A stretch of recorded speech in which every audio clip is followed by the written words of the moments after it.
Hello everyone, Storm11 here. Today we'll be checking out my March 2022 forecast. We'll be checking over some models, some of the factors, as well as of course my forecast as well, which it does include temperature, precipitation, severe weather, even snowfall.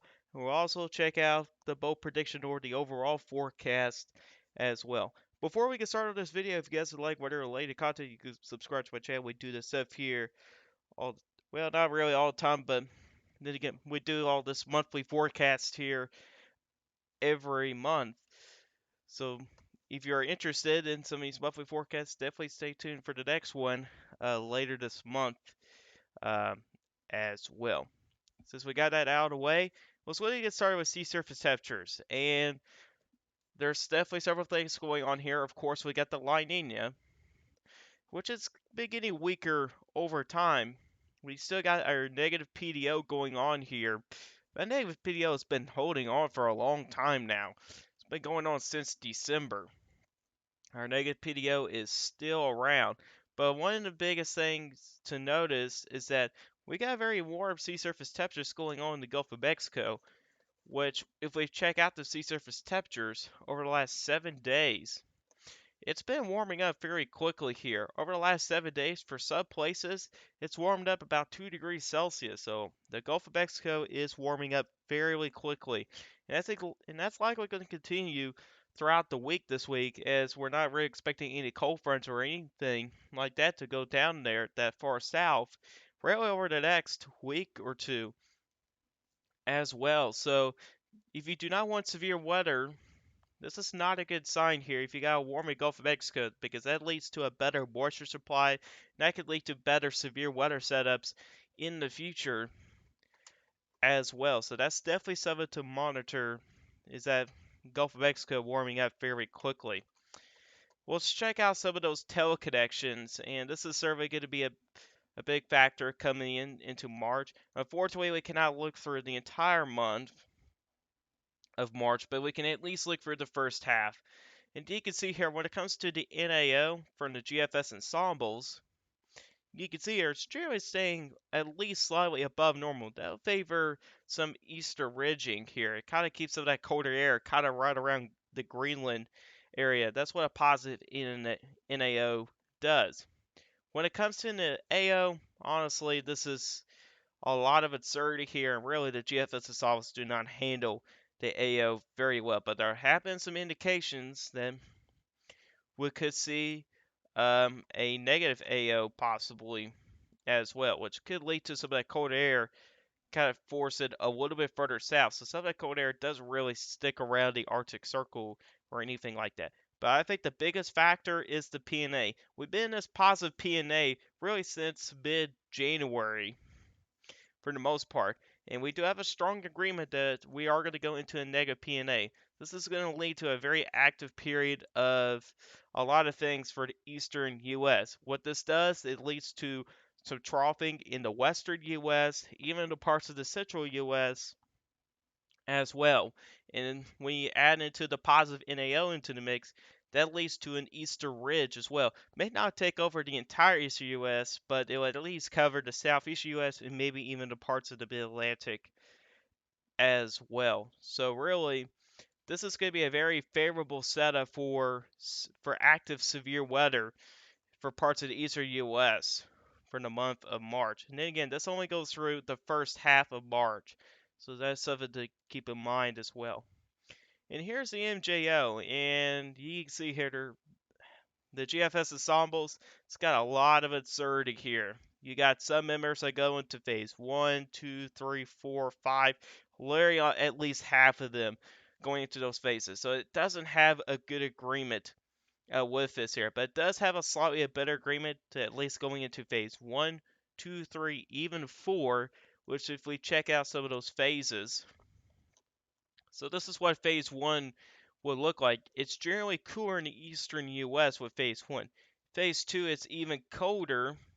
Phase 3 is not as bad, but we also warm things up into phase 4. Now, I would not pay too much attention to these of what these maps show. What they really indicate here is that there could be quite a bit of cold air in the US.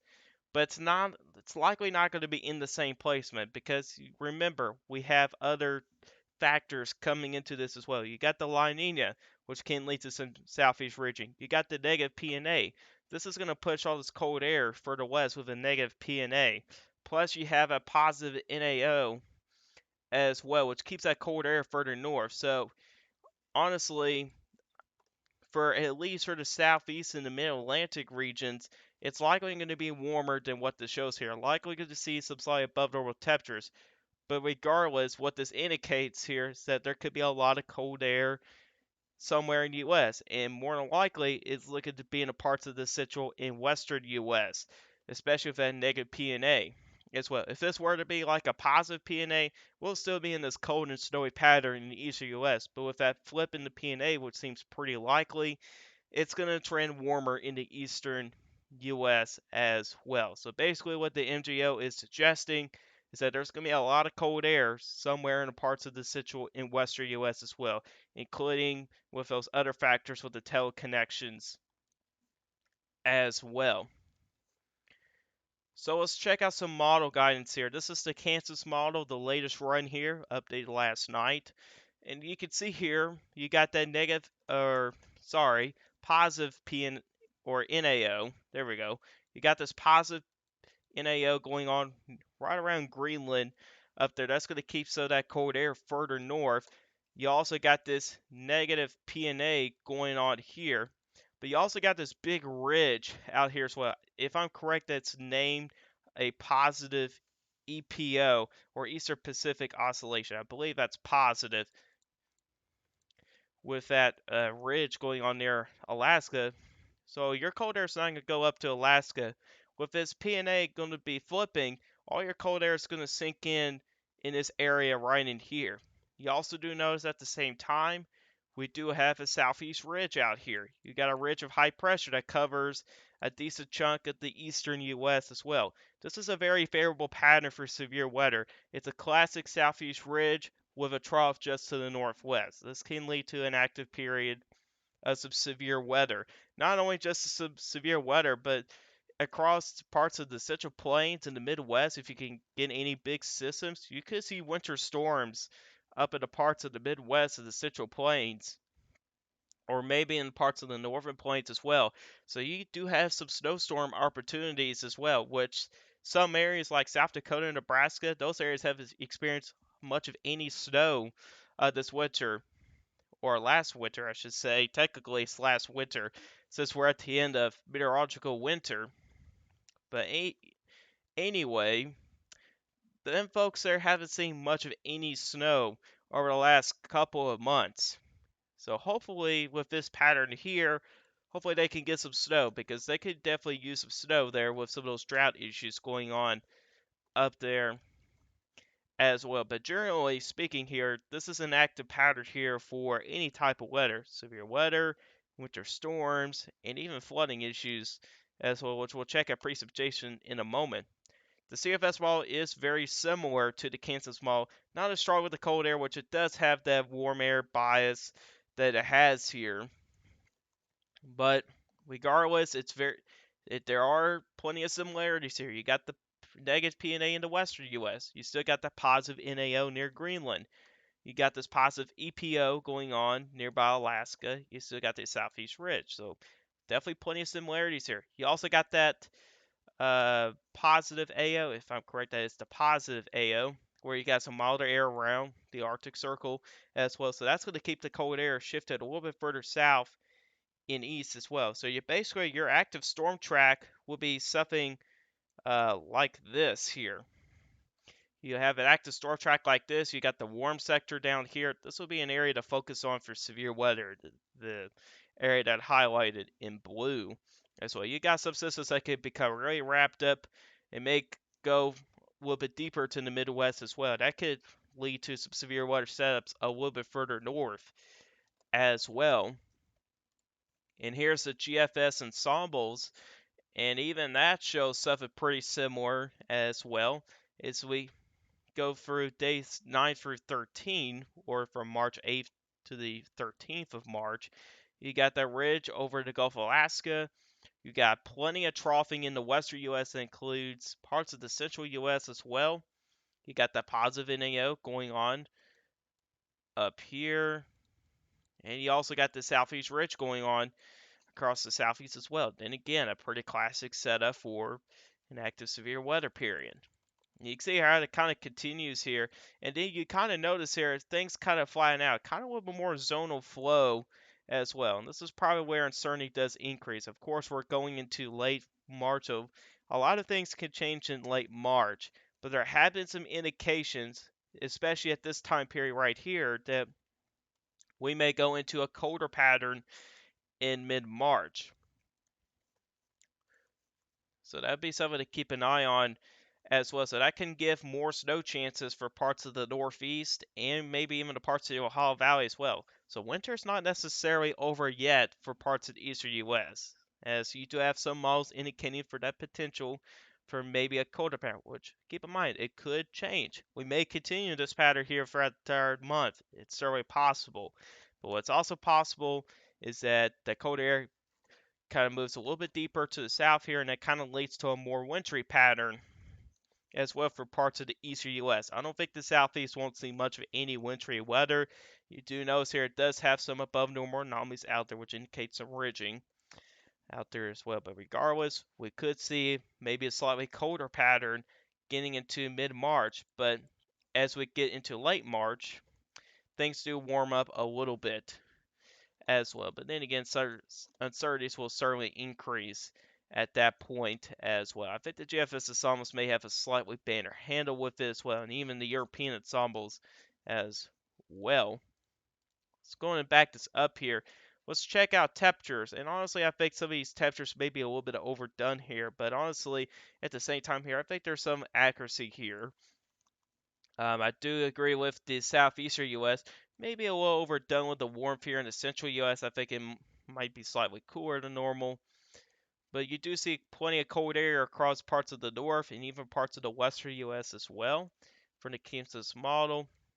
If we check out the CFS, it's even warmer with the CFS model as well, which honestly, then again, I think it's overdone with the warmth. I think temperatures will be closer to average across the northeast, especially if you trend towards that colder pattern to mid-March. That kind of evens the temperature averages out a little bit as well. I think we'll have a warm start for the northeast, but I think things may turn a little bit colder as you get into mid-March as well. But generally here, the CFS is very warm, as you can see there. And then if we check out the Gfs Ensembles, you can see here early on, most of the eastern U.S. will be warmer, but then as you kind of get deeper into mid-March, things do cool down a little bit as well. You still got well below average temperatures across parts, well, maybe not well below average, but generally below average temperatures across the northern plains, Montana, Minnesota, around those areas. We'll definitely see the core of the cold more than likely for the month of March as well. When it comes to precipitation with that stronger southeast ridge, I think it's going to keep things way too far north with the highest anomalies here when it comes to precipitation anomalies, which you can see here. Above normal anomalies here for parts of the Great Lakes, Northeast Ohio Valley. Honestly, I think that's going to be further south here. I think it's going to be a little bit more deeper in the parts of the Tennessee Valley and even the parts of Dixie Alley as well. It's certainly going to be it's also looking to be a little bit wetter in the Northwest as well. And honestly, there's a lot of uncertainty in the western U.S. in general here. There's a chance that a lot of areas may be slightly drier than normal as well. Because if your trough is going to be so far to the west here, like the main trough is out here, you won't see a whole lot of activity in the western U.S. So it will depend on how big this trough will be and what the placement it's going to be as well. If it's further west here, it could be a little bit colder and maybe a little bit of snow. But if it's further east, things could turn quieter and temperatures maybe a little bit closer to average as well. I don't have good confidence in the western U.S. for the month of March at this time. Here's the CFS model. I think it's a little bit. I have to agree with this a little bit better. Maybe slightly higher anomalies, if I'm going to be honest with you.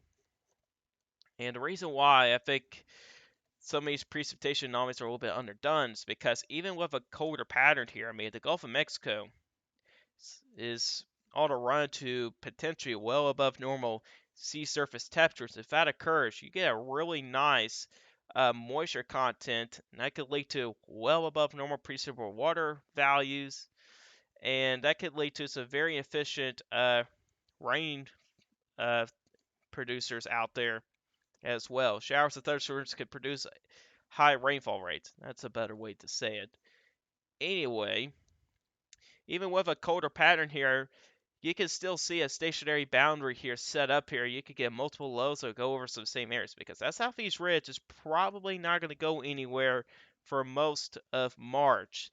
And if that stays around, there could be things could turn very wet for parts of the Ohio Valley and the Tennessee Valley as well. Even with a warmer pattern, you can see more severe weather steps, and even with that, they can still produce a lot of rain too. So I think either way, even with a colder pattern or the warmer pattern, I think things are still going to be very wet for parts of the Ohio Valley, in the Tennessee Valley, and even areas a little bit further south could see some of that action as well.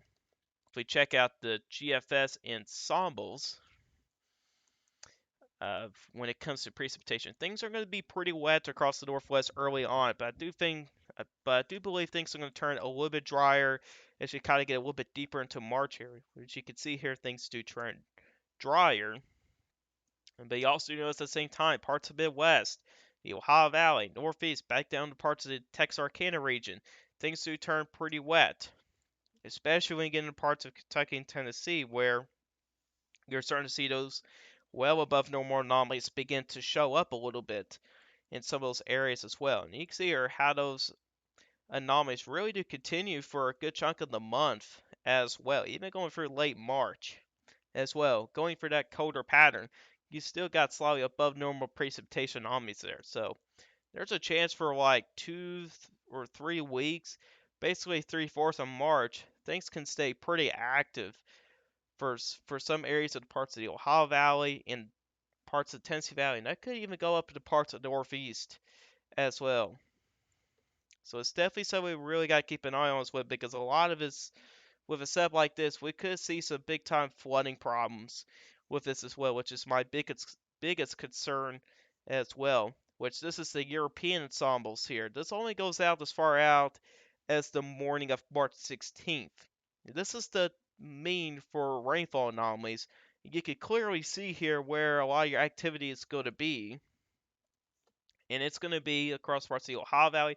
It's also a little bit deeper to Dixie Alley as well. It doesn't really include with that colder pattern shaping up, but either way, things are likely to be very active across parts of the Ohio Valley into parts of Dixie Alley. You can see a mixed mode of some flooding issues and even some severe weather in some of those areas as well. So this is definitely an area we really need to monitor very closely here as well. March is certainly a pretty concerning month here, not only for severe weather but also flooding. I'm more concerned with flooding than anything else because we still got some river flooding issues across parts of the Ohio Valley and also parts of Mississippi River Valley as well. So it's definitely something we really need to keep an eye on very closely here. You know what? Something I almost forgot is the cloud predictors forecast. Let's look at that first before we can check out my forecast. Okay, so this is their latest forecast here. You can see here what they got going on here. Below normal anomalies across the northwest, including the northern plains. Honestly, I think they're underestimating the cold air. I think that's going to be a little bit more deeper to the central U.S. And I think, at least for the eastern U.S. wise, I do agree with the eastern U.S. with those warmer anomalies. The better opportunity will likely be in the southeastern U.S., where the southeast ridge will likely stay pretty persistent. And then when we go to precipitation, they've always kind of get this placement here if the above normal precipitation anomaly's wrong. It seems like. Honestly, I think it's going to be something more like this than kind of going up into Michigan here. I think they're favoring more of those with a low track, stuff like this, when it goes like straight north. I think it's going to be more going like this way here. I think that's the reason why they have it placed like that. But Rarely for most of the time they have it placed it like this up in Michigan. They're always overdone with those anomalies up north. But also, I do believe here some of these greater chances here could be a little bit farther south if I were to be them as well. Overall, not a bad precipitation outlook here. I still got a lot of uncertainty for the northwest here. I think generally for the western U.S., I think maybe a little closer average just given by the uncertainty as well. A little bit drier across parts of Florida, even parts of the Carolinas. It's also a little bit drier across parts of the four quarter states down to parts of Texas, which I do agree with that as well. Okay, now let's get into my forecast. This is my thoughts for temperatures.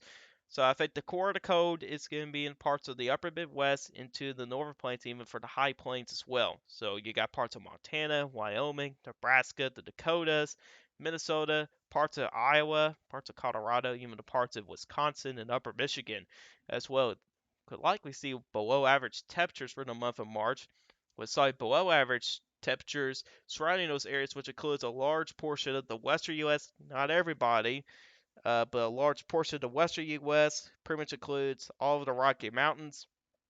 That goes through parts of the Midwest, eventually getting into parts of the Great Lakes. Generally, I think it's going to be average across parts of the Southern Plains, parts of the Upper Ohio Valley, and really in the entire Northeast. I think we are going to see days where you could have mild temperatures in the Northeast, and there will be other days, hey, it may be colder.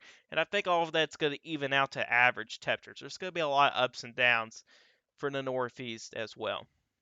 Above normal temperature seems pretty likely for parts of Louisiana, Mississippi, Alabama, Georgia, the Carolinas, and Florida as well. That southeast ridge is likely to stay pretty persistent over those areas as well. So it's going to keep you guys on the warmer side.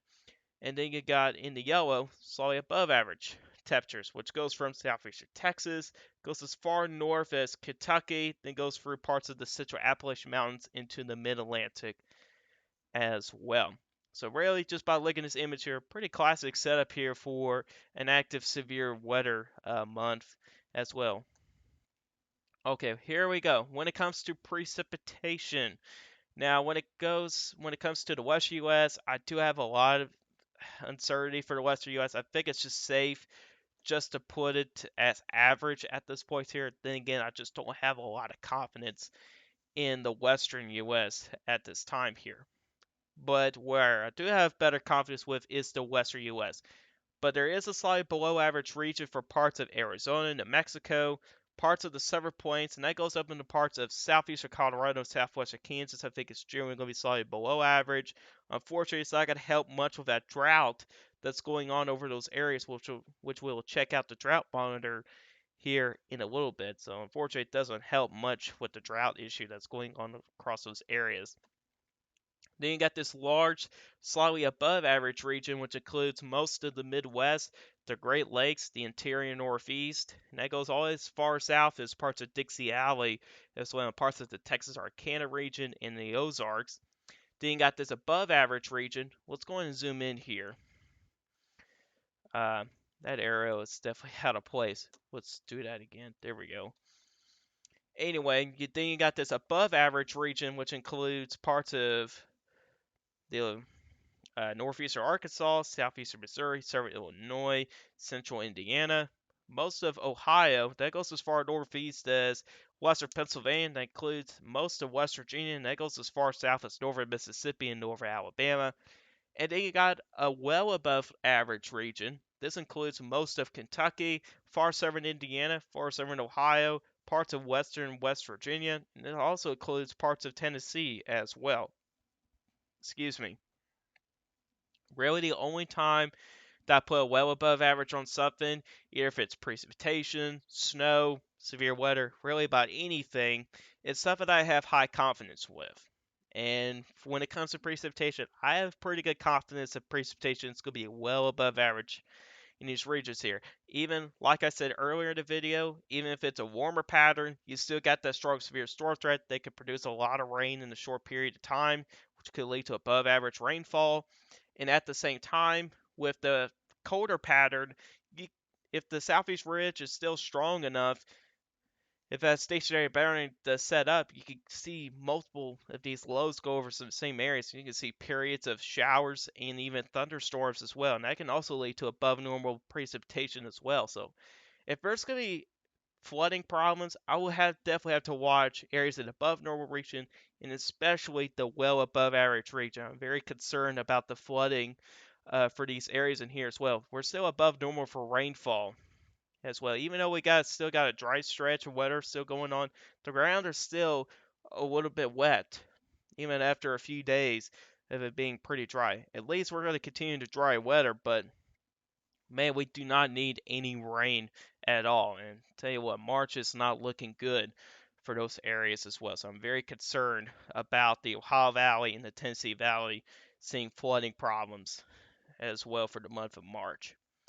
And then you get further to the southeast, parts of the Carolinas down to parts of the panhandle of Florida will be slightly below average when it comes to precipitation. Then you get into parts of the peninsula of Florida. It's generally going to be below average. I don't see a whole lot of rain coming for some of those areas down there as well.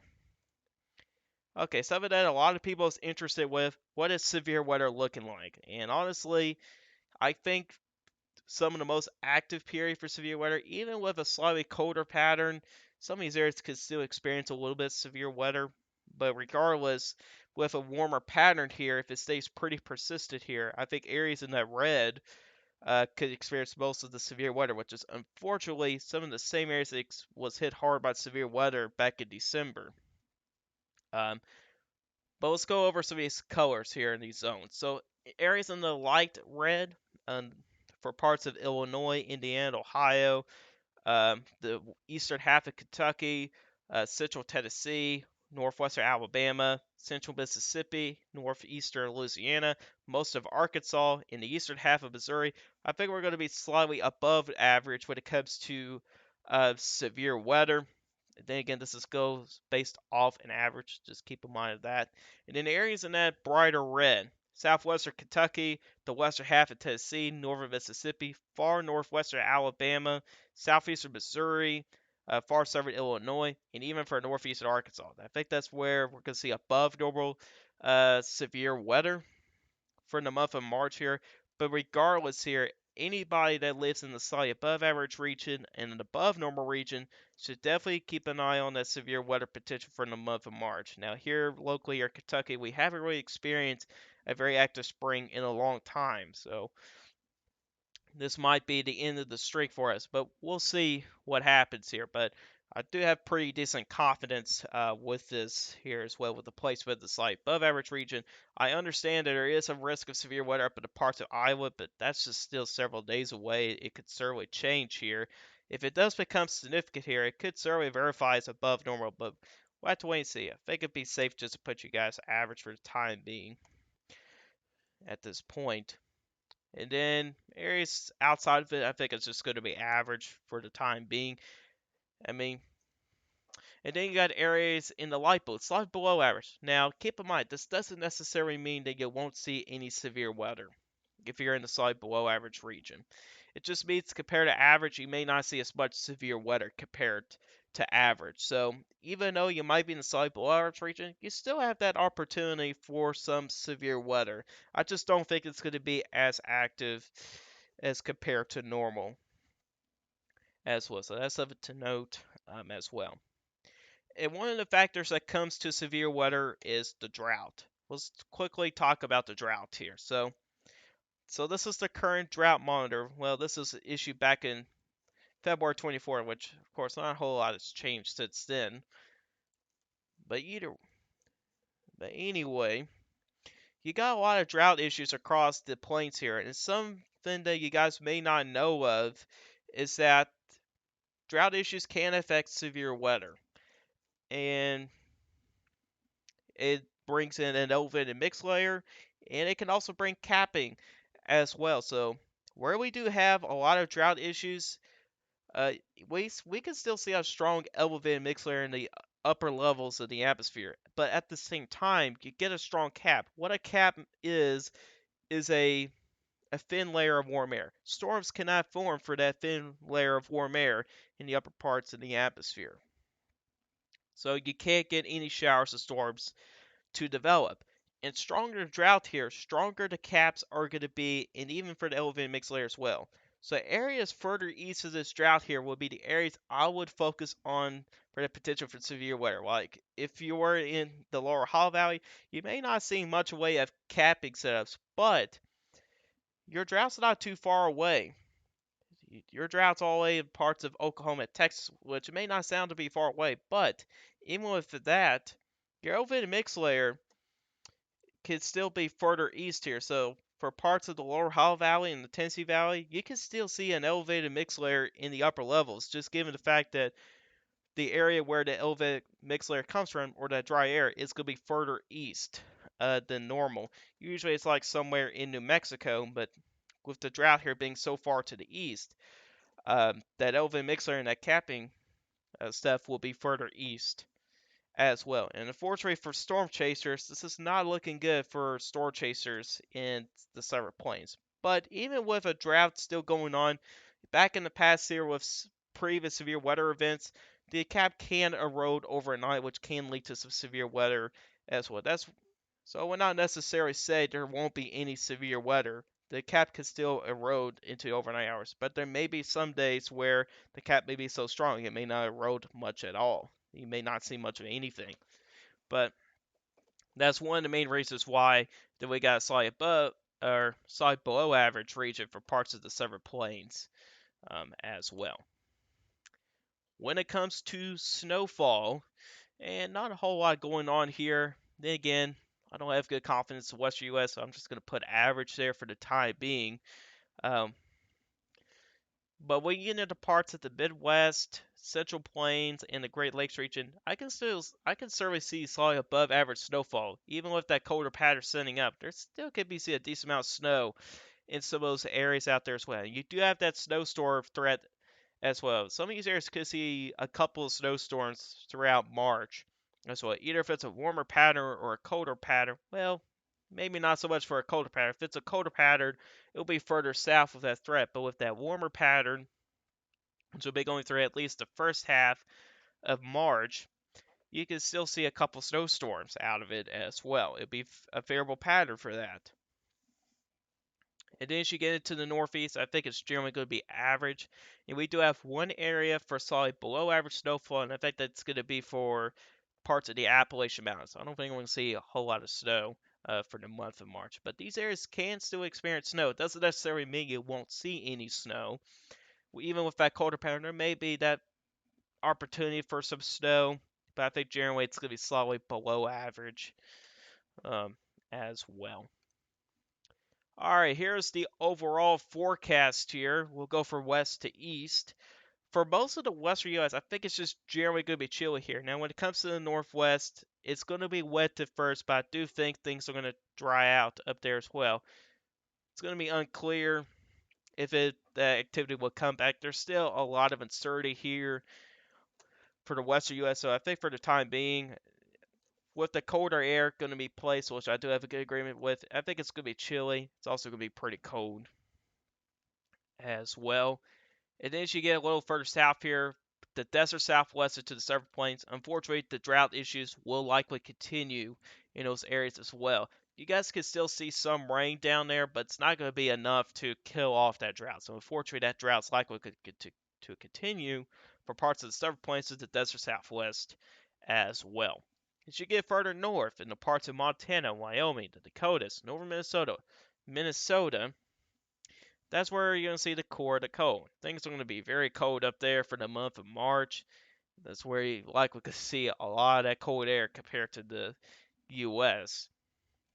And then as you move further southeast, northern Kansas, most of Nebraska, southeastern South Dakota, and that goes all the way up into parts of upper Michigan, it's going to be cold and snowy. That's also in the area we have to keep an eye on for some of those snowstorm threats as well. So definitely have to monitor that region throughout the month.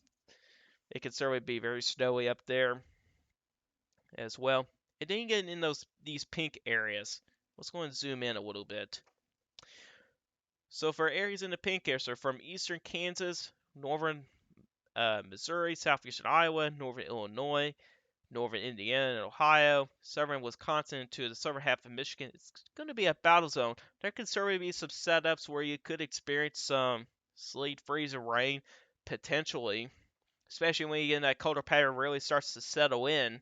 There could still be that threat for some sleet, freeze, and rain potential um, as well. But also at the same time, though, with this battle zone here, there will definitely be periods of some colder weather, and there might be times where you may warm up quite a bit as well. But then again, that cold air is going to come back as well. So it's going to be a battle zone in general for those areas as well. There'll be times where it'll be cold, there'll be times where it'll be warm as well. And unfortunately, some of those warm spells may not last very long as well. As we move further south, in the red, parts of the Ohio Valley, the Tennessee Valley, even for parts of the Mid-Mississippi River Valley as well. This is where we're going to experience severe weather and also flooding as well. This is the area I'm most concerned when it comes to flooding problems as well. And there can be some severe weather setups in these areas as well. It's unclear if any of these severe weather setups will be significant or not. I can't really say anything about significant severe weather setups, but either way, I bet there could still be some severe weather setups in these areas in here as well. But I think the threat that I'm most concerned with will be the flooding as well. So we definitely need to watch these areas here for flooding, especially for those rivers as well, especially the Mississippi River. Mississippi River, we could certainly see some issues with that as well. So we move a little further south, so parts of Texarkana and parts of Dixie Alley, it'll generally be stormy. There will be some strong to severe storms in these areas in here as well. If that low track does come far south enough, there could be some severe weather setups this far south as well. Across the southeast, really anywhere from parts of Delaware, Maryland, Eastern Virginia, that goes all the way down to parts of Florida. I think it's generally going to be mild and drier. Now, it doesn't necessarily mean you won't see any rain when it comes to drier weather, but I think it at least be a little bit drier than normal in those areas. Either way, I think the weather's going to at least stay pretty pleasant for those areas in there. You'll see some highs in 70s, maybe even some 80s for a couple days. Uh, so yeah, the weather's gonna be pretty nice across those areas as well. And then the last area, which is the northeast, this is for the Appalachian Mountains, all the way up into the entire northeast. Ups and downs. There will be some days where it'll be mild, possibly a little bit wet, and there will be other days where it'll be colder and even snowy as well. Winter's not over yet for areas in the northeast. I think these guys can still see some snow during the month of March. Like as you can see from the snowfall forecast, I got you guys an average for snow. So I think the northeast is certainly not done with winter just yet, and I think you guys can see more snow during the month of March as well. But anyways, guys, that's all for you guys today. Hope you guys enjoyed this video. Guys, like this video, hit that like button. If you like my channel, hit the subscribe button. Hit the bell notification there, miss an upload. If you guys have questions about this, leave the comment section down below. I'll answer you guys questions. And oh yeah, by the way, tomorrow is when I'm going to be issuing or releasing my spring 2022 forecast. So definitely stay tuned for that forecast as well. And then again, I hope you guys enjoyed this video. And I'll see you guys in the next video. Goodbye and have a good day.